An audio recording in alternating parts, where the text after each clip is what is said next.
చెప్తున్నారు కదా, ఇదంతా మీ కారణంగానే జరుగుతుంది. వీళ్ళందరూ మా అన్నయ్య మీద జంతువులాగా పడిపోతున్నారు. ఇన్నేళ్ల నుంచి మా అన్నయ్య ఎంత రెస్పెక్ట్ అని ఎంత పేరు సంపాదించారో అదంతా నాశనం అయిపోతుంది.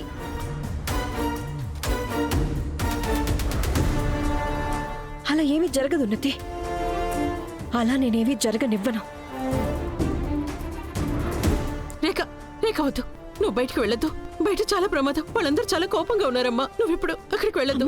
నేను రాఘవని ఒంటరిగా వదిలేలేను. ప్లీజ్, మీరందరూ ఏం చేస్తున్నారు ఇక్కడ? చెప్పండి, మీరు మీ భర్తని ఎందుకు మోసం చేశారు? అలా చేయడానికి మీకు సిగ్గుగా అనిపించలేదా? ప్రజలకు సమాధానం చెప్పండి. మీరొక పరాయి మగవాడితో హోటల్లో ఏం చేస్తున్నారు? మాకు మీ సమాధానం కావాలి.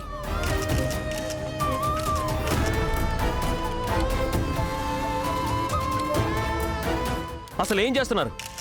రేఖతో ఎవరైనా ఇలా చెత్త చెత్తగా వాగితే మర్యాదగా ఉండదు.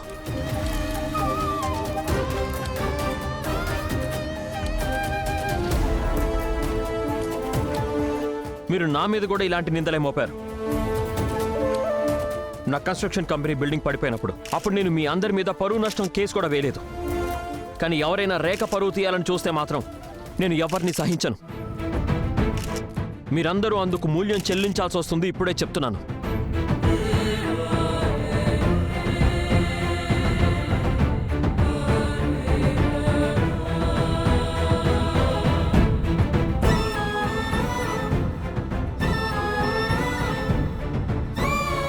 రేఖ చాలా పవిత్రమైంది. తనది చాలా మంచి మనసు. ఇది తన తప్పు కాదు. అండ్ ఏదైనా తప్పు ఉందంటే అది మన ఆలోచన మాత్రమే. అవును, తనక్కడ హోటల్లో తన ఫ్రెండ్తో ఉంది. కానీ ఆ వీడియోలో కనిపించింది ఏంటో తెలుసా? అది నేనే. అయితే మీరు కూడా మిస్సెస్ రేఖతో అక్కడ ఉన్నారా? అవును, నేను అక్కడే నా భార్యతో పాటు ఉన్నాను. మీరింత సంచలన వార్తగా ప్రచారం చేస్తున్నంతగా ఏమీ లేదు అక్కడ. సో మీరు వెళ్ళి మీ పాత్రికేయతను నిలబెట్టుకోండి. అండ్ ఆ హోటల్కి వెళ్ళి మేనేజర్ని అడగండి నేను అక్కడ ఉన్నానో లేదో. మీకు నిజం ఏంటో అప్పుడు తెలుస్తుంది. అప్పుడు మీ ఇంటికి వెళ్ళి మీ లైఫ్ పార్ట్నర్తో గట్టిగా హగ్ చేసుకోండి. అండ్ వాళ్ళకి చెప్పండి మీకు వాళ్ళ మీద నమ్మకం ఉంది అని. ప్రపంచం మొత్తం వాళ్ళకి విరుద్ధంగా నిలబడినా మీరు మాత్రం వాళ్ళకి తోడుగా నిలబడి తీరుతారు. చూడండి, నమ్మకాన్ని గెలుచుకోవడానికి ఎన్నో ఏళ్లు పట్టేస్తుంది.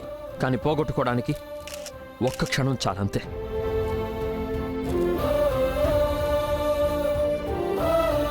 అండ్ నేను మీ అందరినీ రిక్వెస్ట్ చేస్తున్నది ఒక్కటే, ఆ క్షణాన్ని మీ జీవితాల్లోకి అస్సలు రానివ్వకండి. ఎందుకంటే నాకు తెలుసు మనసు విరిగినా అంత బాధ అనిపించదేమో కానీ నమ్మకాన్ని పోగొట్టుకున్నాం అనే బాధ నరకం.